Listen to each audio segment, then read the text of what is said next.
Robert Wynne was travelling. His pregnant second wife was watching and waiting for his safe return in the tower. As she was descending the tight, winding stairs, carrying her young son, she slipped and fell.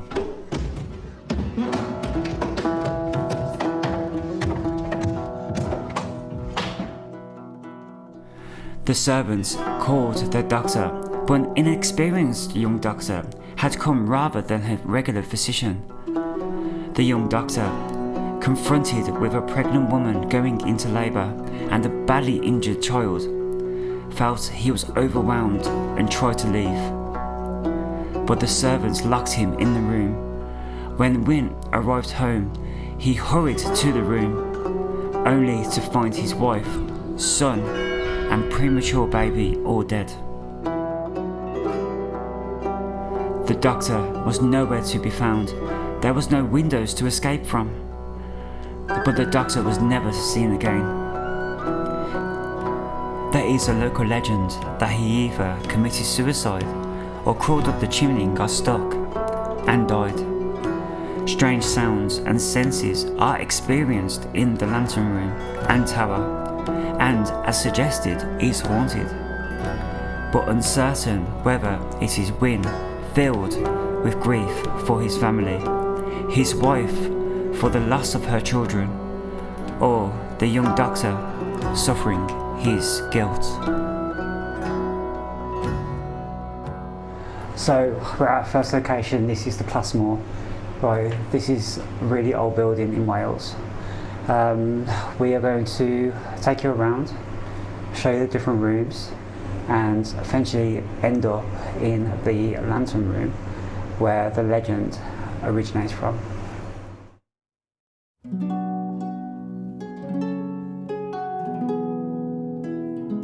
In the south wing was the hall and the buttery, with the red and white chambers above them. Probably when Plas Mawr was first built, and certainly by 1665, the hall would have been used to meet ordinary visitors and for servants' meals, rather than forming the main room of the house. The wooden benches and table on display are original to the property.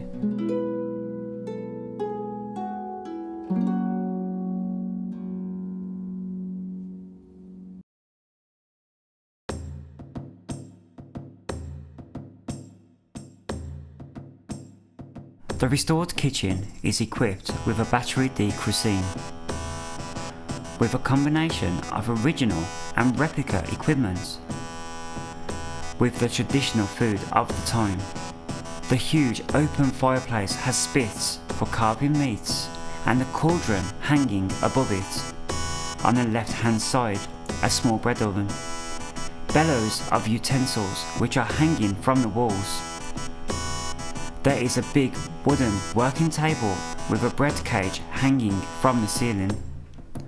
Walls are lined with wooden storage cupboards, and the straw on the ground was scattered to keep the place tidy from any spillages that may happen in the preparation of the food.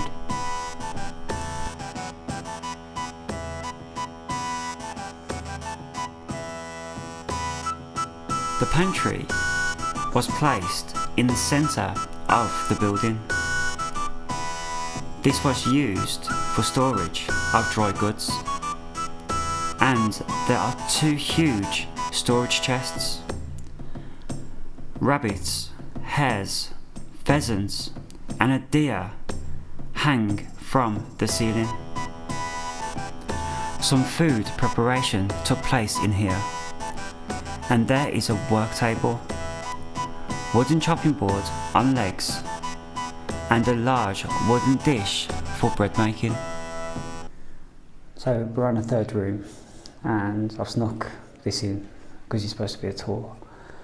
But I'm not picking up any readings yet, but we have been told that when we get to the attic, there's supposed to be activity up there, feelings and stuff like that, so we'll see if we pick anything up when we get to the attic.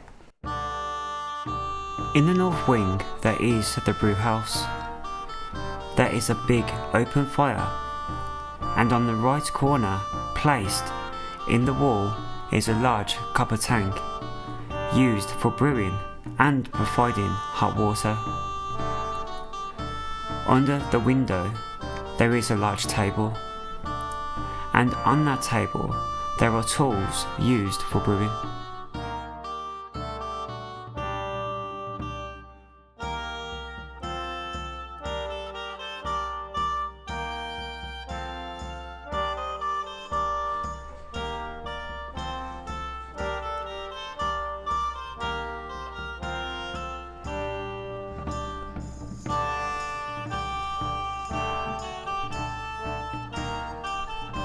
The upper courtyard was key to the way the main house functioned.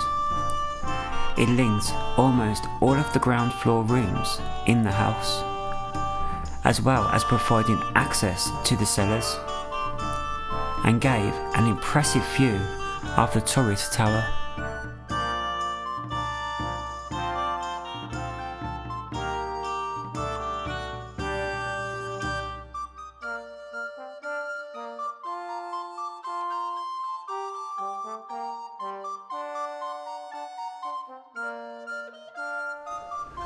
So the detailing soon.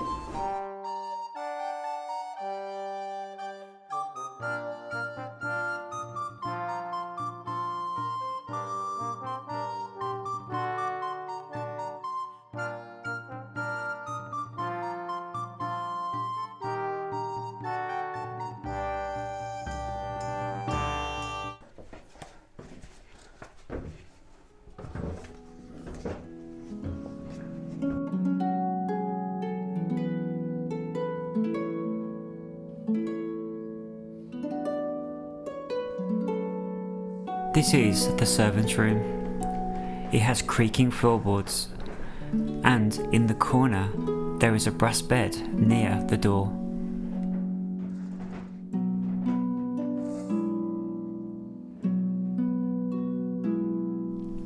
With a stone hot water bottle and chamber pot. There is a small fireplace with a copper kettle hanging above the fire, and a cast iron cooking pot on a trivet. There are wooden storage chests, as well as a basket of washing on the floor.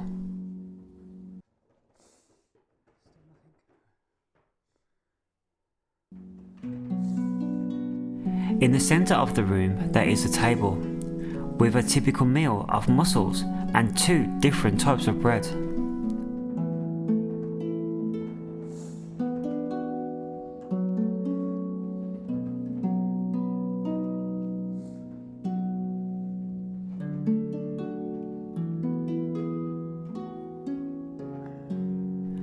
Under the window there is a small table with a sewing box. In the attic there are huge wooden beams held together with wooden pegs.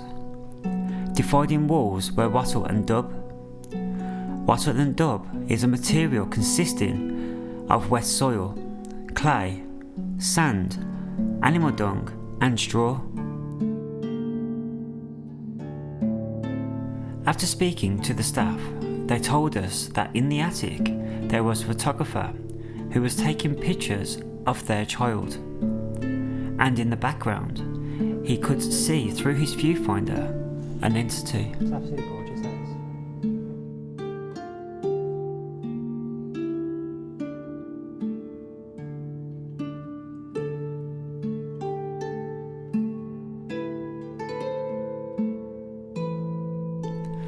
The view from the window in the attic is amazing, with such a beautiful view of Conwy Castle.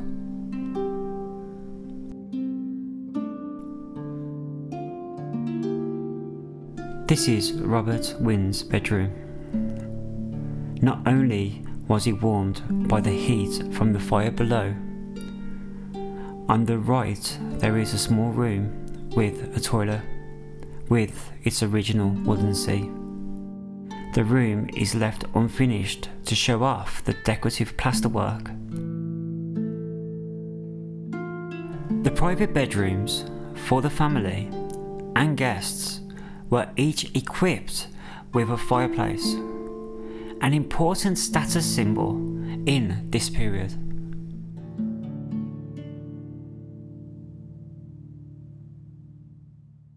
This is Dorothy Wynn's room. This is a much more comfortable room with decorative plasterwork on the walls and ceiling. In the corner we see an elegant, formal Elizabethan dress, which was a sign of wealth in this period.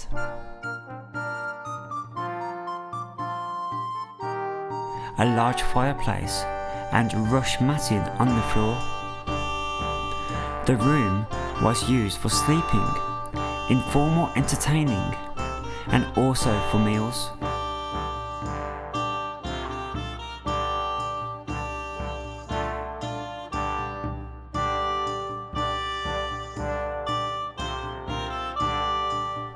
It is dominated by a large 4-poster bed with highly carved newel posts and drapes.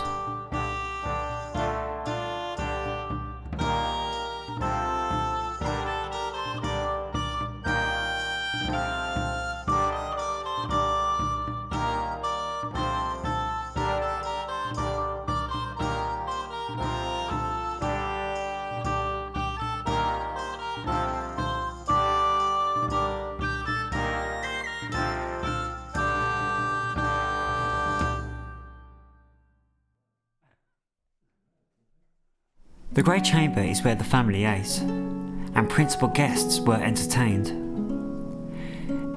It is a large and light room with big windows.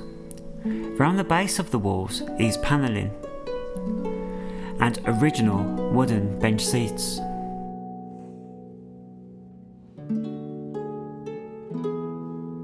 Above is a woven fabric. The plaster walls above have painted figures of carotids. The long table is laid with pewterware, ready for a meal. The fireplace is painted to represent marble. Over the mantel has the Tudor rose, and a reed fire screen protects the face of sitters from the heat of the fire.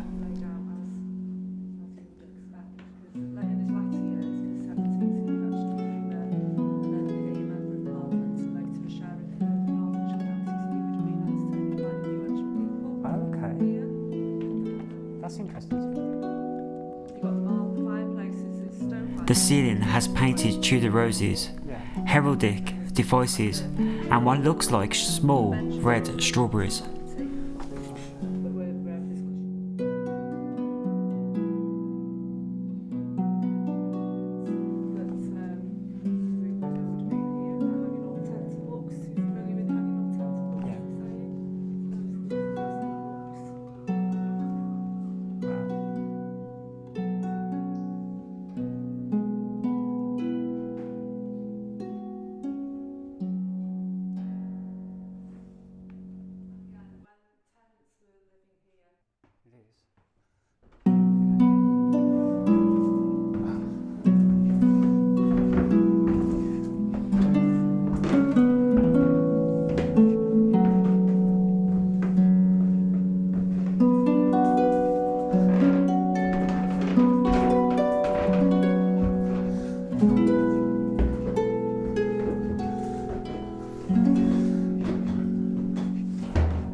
So this is the final room in Plas Mawr. Right, this is the tower. So we've been through every single one of the rooms of the house, and I've had 0 readings.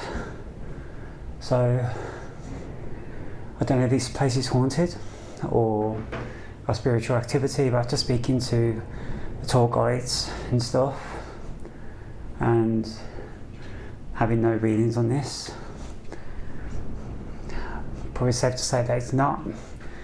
We've even found out that the local legend is just that, a legend. There's no evidence, there's no proof that even happened. So, first location.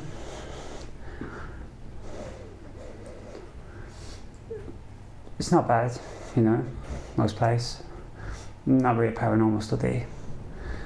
So, move on to the next one.